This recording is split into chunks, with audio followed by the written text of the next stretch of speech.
5 p.m. I arrived at the library 20 minutes early. I hate having to admit it, but I sat there, waiting. I chose a hidden corner, not too hidden to draw attention, but not too exposed either. I set my backpack down, opened my laptop, but I couldn't read a single word. Every time the door opened, my heart skipped a beat. Then, exactly at 5 p.m., Vance appeared. He walked in like always, confident, calm. But his eyes swept across the room quickly, searching. When he saw me, he paused for a second, then walked straight toward me. "You're early," he said, pulling out the chair across from me. "You're on time too," I replied. A safe answer, distant. He noticed. I saw it in his eyes. "You're mad at me," he said bluntly. I smiled faintly. "No." "You're a terrible liar," he answered. I let out a breath, leaned back in my chair. "Fine," I said, "maybe a little." "Because of this morning?" he asked. "I didn't expect you to hug me in the middle of class," I said, "but at least, don't act like I don't exist." "I told you before," he said, "we have to be careful." "I know," I nodded, "but careful doesn't mean cold." He looked at me for a long time. "What do you want from me, Ambrose?" he asked. That question stopped me cold. What did I want? I thought I knew, but right now, I wasn't sure anymore. "I don't know," I said honestly, "but I know I don't want to feel like last night meant nothing." His eyes softened. "It meant something," he said. "To you?" I asked. "Yeah." One word, but this time, it wasn't casual. "Then prove it," I said. He frowned. "How?" "I don't need you to go public," I said. "I just need, when we're alone, you don't treat me like a temporary choice." "You're not," he replied. "Then what am I?" I asked. He opened his mouth, then stopped. I smiled sadly. "See, you don't know." "It's not that I don't know," he said quickly. "It's just." "Just what?" He looked down at the table. For the first time, I saw him flustered. "I've never had anything like this before," he said. My heart fluttered. "With a guy?" I asked. He nodded. "And that scares you?" I continued. "No," he shook his head, then paused. "Yes." I didn't laugh, didn't tease, because I understood that feeling. "Me too," I said. He looked up, surprised. "You think I'm used to this?" I smiled lightly. "No, I just don't want to hide anymore." "And he said slowly, "I'm not ready to stop hiding." That sentence was so honest it hurt. But at least, it was true. "I'm not asking you to change overnight," I said. "Just don't turn me into something you hide and forget when you don't need it." He clenched his hand lightly. "I won't forget you," he said. "I don't want not being forgotten," I replied. "I want to be chosen." The air between us grew heavy. "You're asking for too much," he said. "I'm asking for the bare minimum," I countered. Silence. Tension. Then, "Okay," he said. I froze. "What?" "Okay," he repeated. "We'll try." My heart pounded. "Try what?" I asked. He looked straight at me. "Try figuring out what this is." "But there are conditions," he added. I exhaled. "Of course." No one can know, he said. I closed my eyes for a second, then nodded. Okay. And, he continued, if things get too complicated, you'll pull back, I finished. He didn't deny it. I can't promise I won't hurt you, he said. I smiled sadly. Too late. His eyes faltered. But I still want to try, I said. Then he nodded. So we try. We didn't touch each other in the library. No lingering looks. No suspicious gestures. Just two normal students, studying. But beneath that surface, everything had changed. That night I got a text from him. Vance, come to my room. No, please. No explanation. I stared at the screen for a few seconds, then replied, Ambrose, okay. The second time, I stepped into his room. And this time, I wasn't standing on the outside anymore. But I didn't know.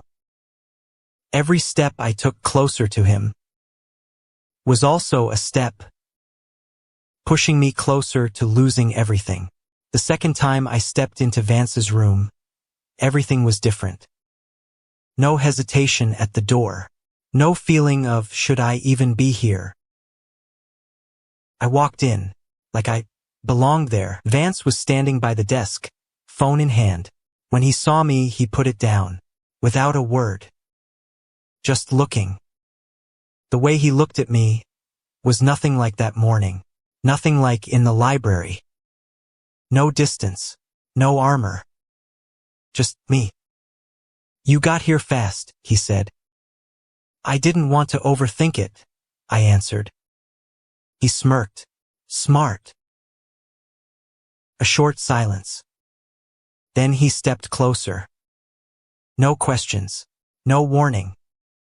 Just touch. His hand wrapped around my wrist, pulled me in. And this time, I wasn't surprised. I pulled him down first.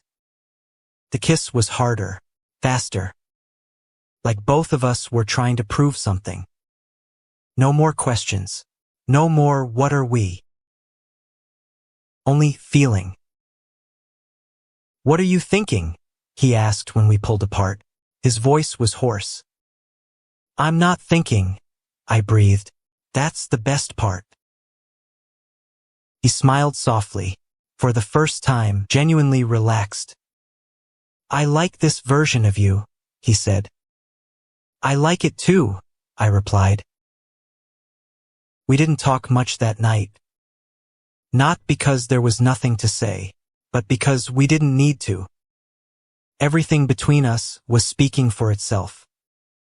The touches, the looks, and the way he pulled me closer, like I was the only thing he wanted right then. But that was only true when the door was closed. The next day, I was walking down the hallway when I heard laughter. Loud, boisterous. I didn't even need to look to know it was the basketball team. And in the middle of them was Vance. He was saying something. Everyone laughed loudly. A girl touched his arm. He didn't pull away. My chest tightened. That's his ex-girlfriend, someone whispered behind me. I thought they were still hooking up.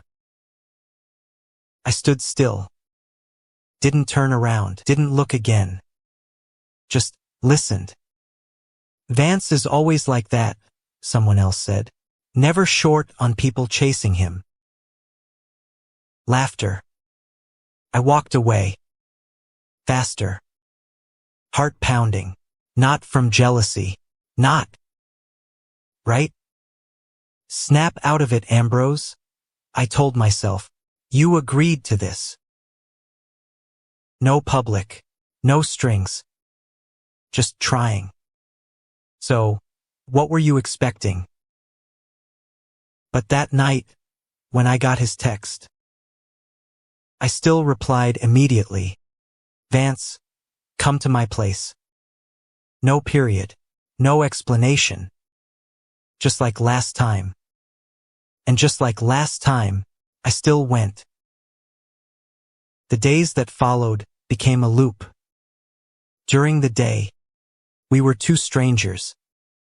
In class, in the hallways, in everyone else's eyes. He was Vance. I was Ambrose.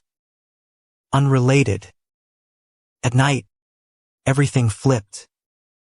He called. I came. The door closed. And we were no longer strangers.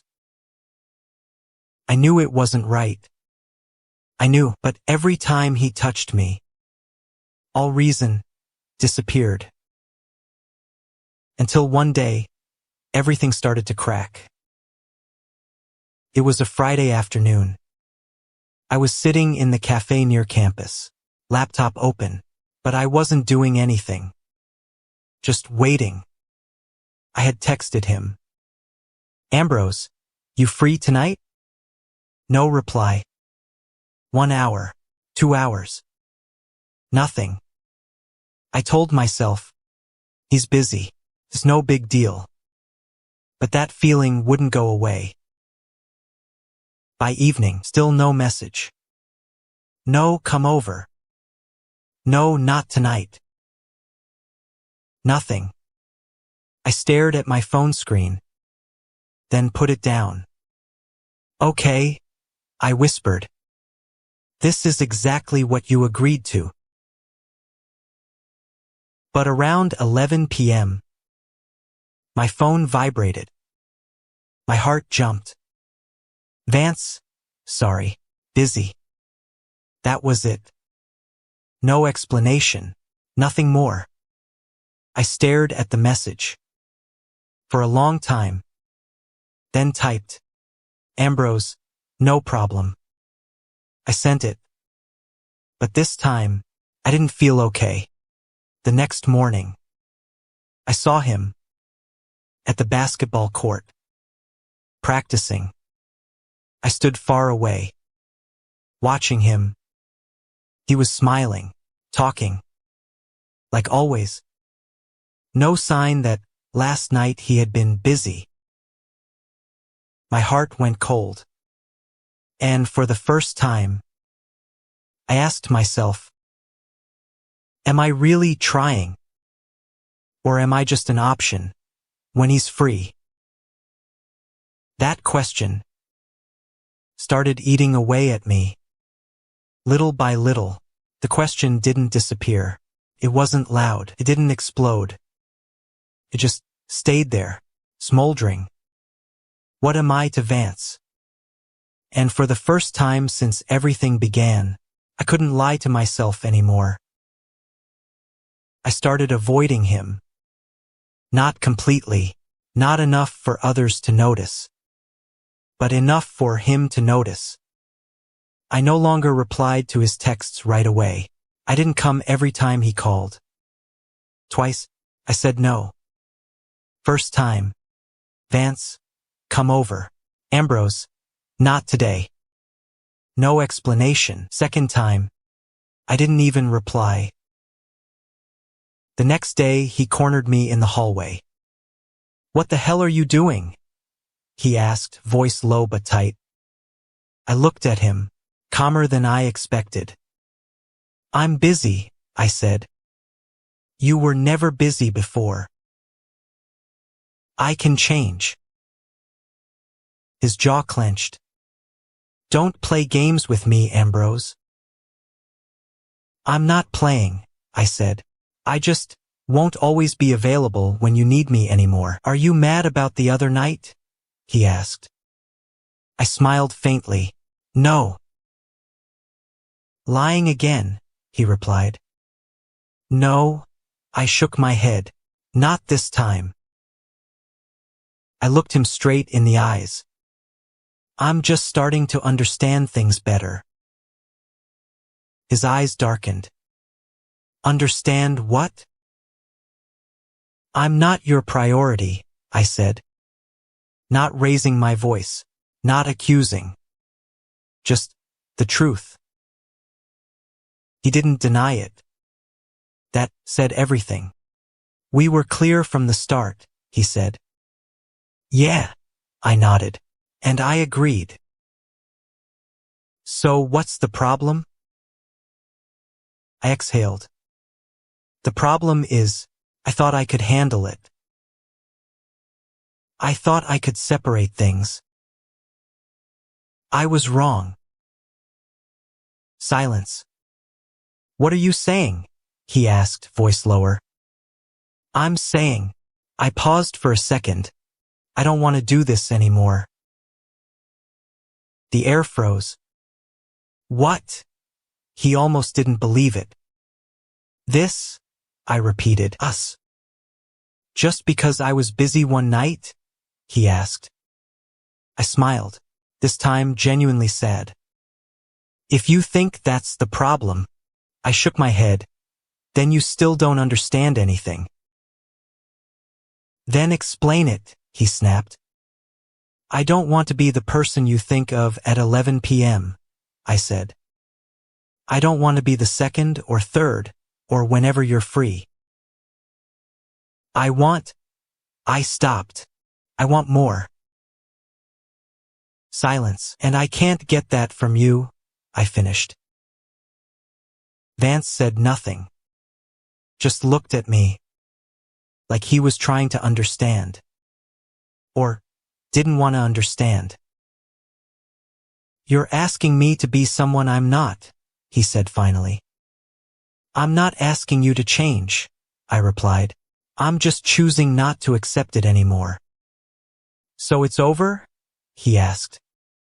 I swallowed hard. Yeah. That word weighed heavier than I thought. Unbelievable, he muttered. I told you from the beginning. Yeah, I know. I cut him off. You warned me. I was stupid to think I could handle it.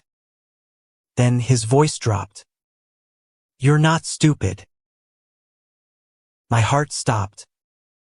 It's just, he paused. You want something I don't know how to give. That sentence hurt more than anything else. I nodded. I know. 1 second. 2 seconds. Neither of us spoke. Okay, he said at last. I looked at him. Okay, he repeated. And this time, I understood. He wasn't going to stop me. My heart ached. But I nodded. Yeah. I walked away. Without looking back. Without stopping. Every step felt like stone. But I kept walking. And when I left that hallway, I knew I had just done the right thing. But right didn't mean it didn't hurt. That night, I didn't get a single message. No, come over. No, I'm sorry. Nothing. And for the first time in weeks, I slept alone. But that sleep wasn't easy at all. Because even though I had walked away, a part of me still stayed behind, next to Vance. And I didn't know if I was strong enough not to go back. The days after that were the longest in the semester. No drama, no big fights. Just emptiness. An emptiness that used to be filled by Vance. I started to realize one thing very clearly. It wasn't the kisses I missed. It wasn't the touches. It was the feeling of being chosen. Even if only at night. Now, I wasn't chosen anymore. And that made me feel like I had disappeared. I threw myself into studying. It sounded cliché, but really, I had nothing else to do. The library became the place I spent the most time. I sat there for hours, not because I was suddenly super dedicated, but because Vance wasn't there. But avoiding someone on the same campus. Wasn't easy. I still saw him. From afar. At the basketball court. In the hallways. In the big lecture hall we had accidentally signed up for together. We didn't speak. We didn't look at each other. Like two strangers. But my body didn't cooperate. Every time he appeared, my heart still raced, my stomach still twisted. It was infuriating. One afternoon, I was sitting in the library when someone pulled out the chair across from me. "Can I sit here?" I looked up. A guy, light brown hair, friendly eyes. "Sure," I nodded. "Thanks," he smiled. We were quiet for a while. Then he said, "You're in econ class, right?" I looked at him. "Yeah." "I see you there." "Oh, you always sit in the third row left side." I raised an eyebrow. "You observe pretty closely." He laughed. "I just noticed." His name was Daniel. We started talking more. At first about assignments. Then about other things. Music, movies. Normal stuff. Daniel was easy to be around. No tension, no games. Just comfortable. A week later, he asked me out for coffee. I hesitated, not because I didn't want to, but because I wasn't sure I was ready yet. But in the end, I said yes. A small, cozy cafe. We sat across from each other. Daniel talked a lot, and I listened. Not out of politeness, but genuinely. There was a moment when he stopped, looked at me. "Did you just break up with someone?" I froze. "What?"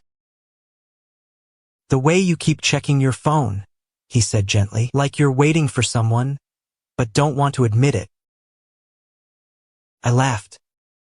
"Are you a psychologist?" "No," he shrugged. "Just, I've been there."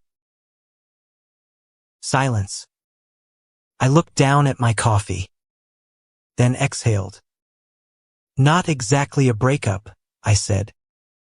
"Just the end of something that never really started the right way."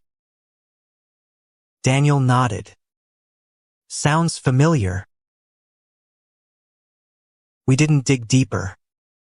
But there was an understanding. When I got back to my room, I felt a little lighter. And for the first time in many days, I didn't think about Vance right away. But that didn't last. 3 days later, I was leaving the library when someone grabbed my hand. I turned around. Vance.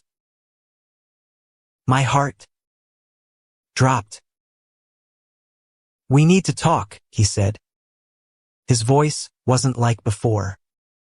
Not cold, not distant, but tense. I pulled my hand away. "Not necessary." "Yes, it is," he said immediately. "I don't think so." He stepped closer. "Ambrose." Just one word. But it made me stop.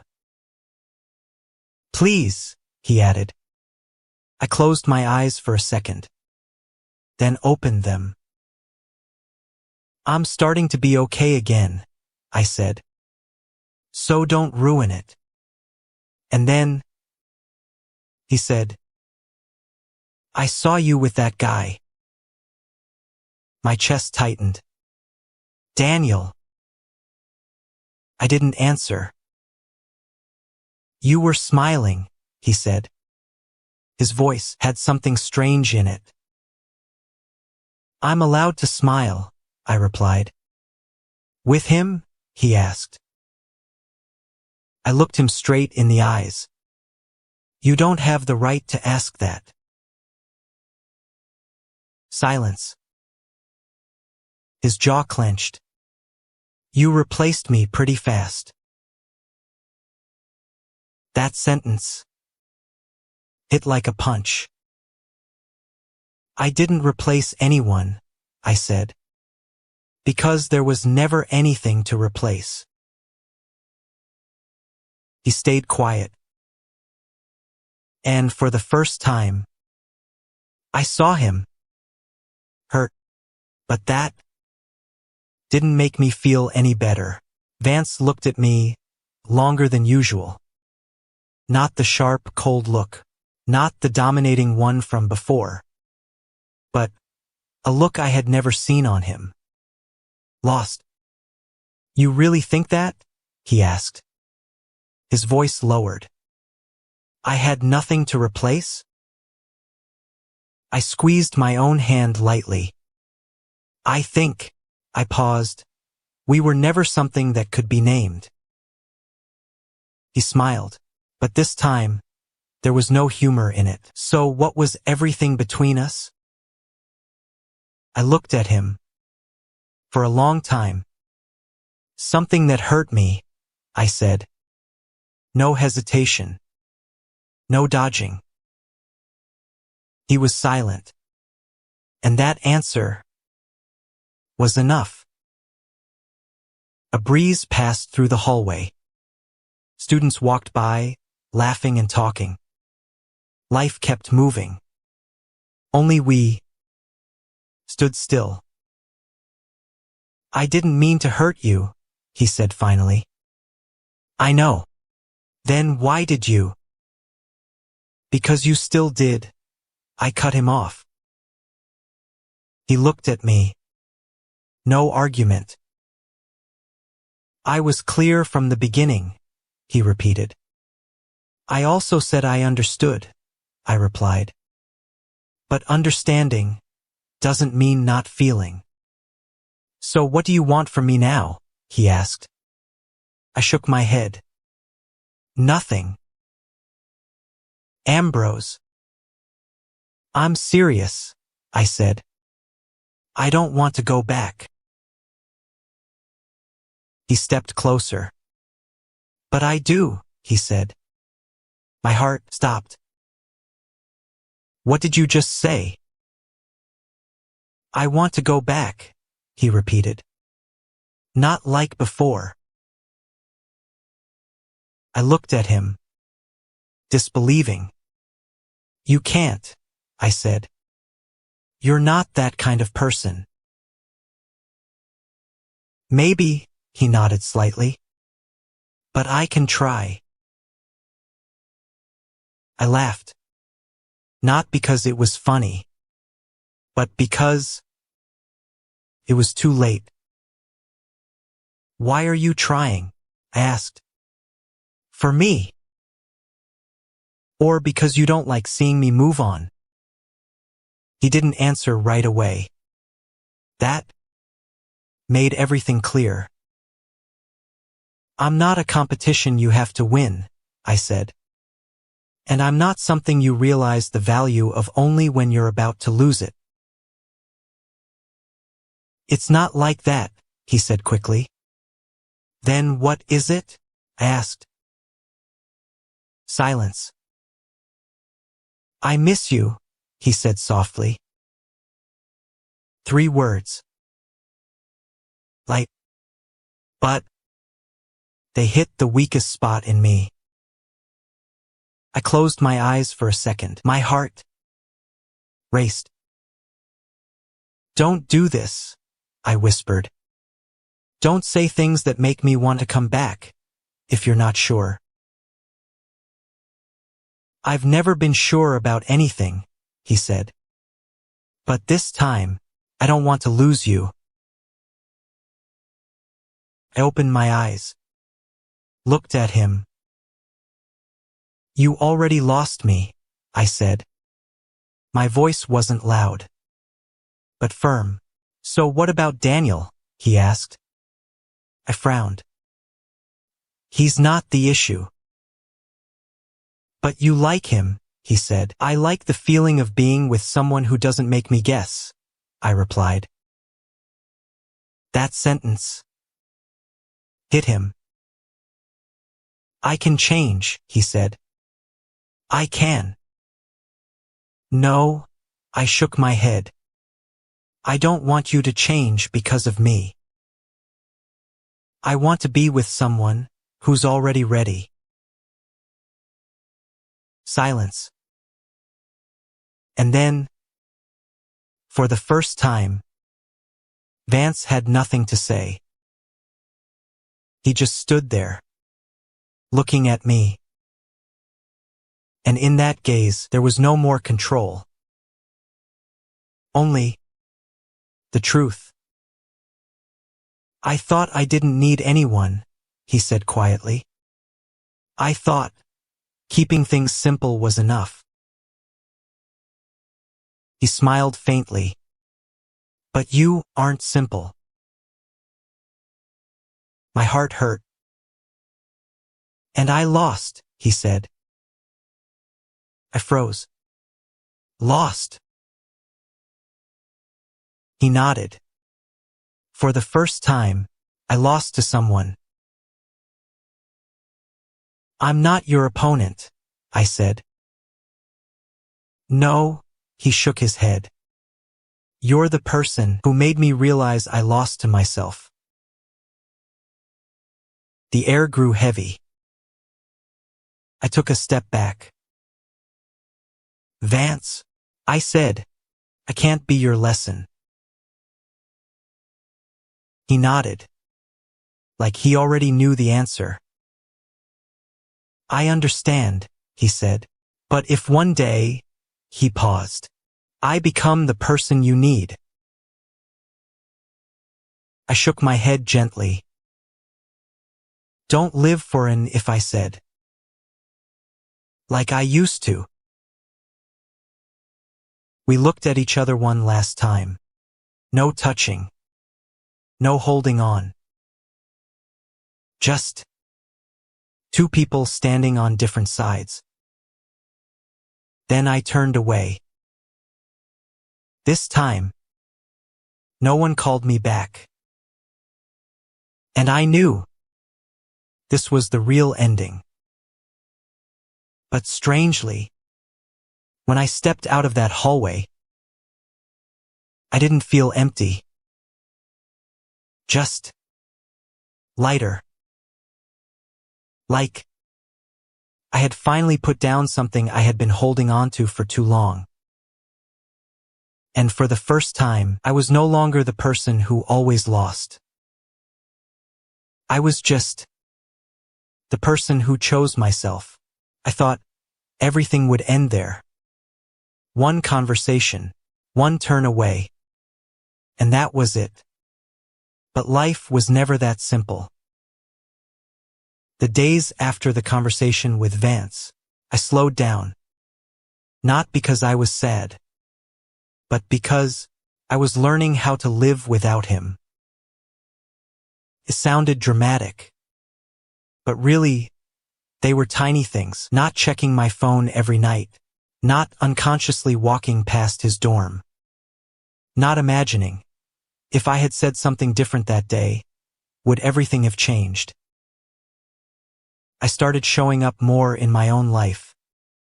I went to class, joined a discussion group, ate lunch with Daniel, laughed, really laughed. Daniel didn't ask too many questions. He didn't try to fill the empty spaces.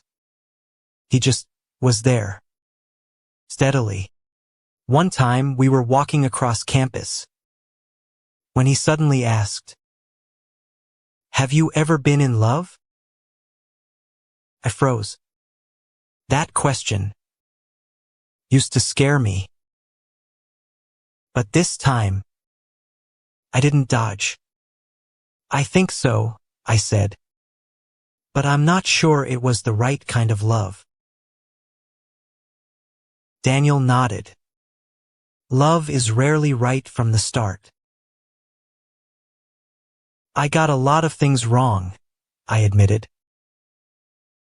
Then that's good, he smiled. I frowned. Good? Yeah, he shrugged. Because it means next time you'll do better. Next time. I repeated in my head. It sounded far away, but no longer scary. We stopped in front of the classroom building. Daniel looked at me. Want to go see a movie this weekend? A simple invitation. No pressure. No expectations. I looked at him, then nodded. Yeah. His smile was warm. It didn't make my heart clench, but it made it lighter. And I thought, maybe that was enough for now. That weekend, we went to the movies. A normal film. Not great. Not terrible. But when we left the theater, it was already dark. Streetlights were on. The air was cool. Daniel said something. I laughed. And in a short moment, I realized I wasn't thinking about Vance. Not forcing it. Not trying hard. Just not. I stopped. Turned to look behind me. No one was there. No familiar shadow. No gaze that made me lose balance. Just a long road ahead. You okay? Daniel asked. I turned back. Smiled. Yeah. I just realized something. What? I looked up at the sky. Took a deep breath. I'm not waiting for anyone anymore. Daniel didn't say anything. Just nodded lightly, and we kept walking. 1 month later. The semester was almost over. I was sitting in the library when someone placed a piece of paper on my table. I looked up. Vance. My heart no longer dropped. It just beat. Normally. I won't bother you long, he said. I nodded slightly. He pushed the paper toward me. I'm switching classes. I looked down. New schedule. No longer overlapping with mine. I thought, this would be better for both of us, he said. I nodded. Yeah. A moment of silence. You look okay, he said. I am okay, I replied. He smiled faintly. This time. Not forced. Good, he said. He turned to leave. But before he walked away, he stopped. Ambrose. I looked up. Thank you, he said. I didn't ask why. I understood. Take care of yourself, I replied. He nodded. Then left. And this time, I didn't watch him go. I turned back to my laptop, kept writing, kept living. Some people come into your life not to stay, but to teach you that you deserve more. And sometimes you think you've lost, but really, you're just learning how to win in a different way. I used to be the person who always lost. In love, in choices, in myself. But not anymore. Not because I found a perfect person, but because I stopped accepting things that hurt me. And sometimes, that is the greatest victory. My story with Vance wasn't a beautiful love story, but it was a real one. And it ended exactly the way it should have. Not with us being together, but with both of us learning how to let go and move forward. As for me, I'm still walking. Slowly, but surely.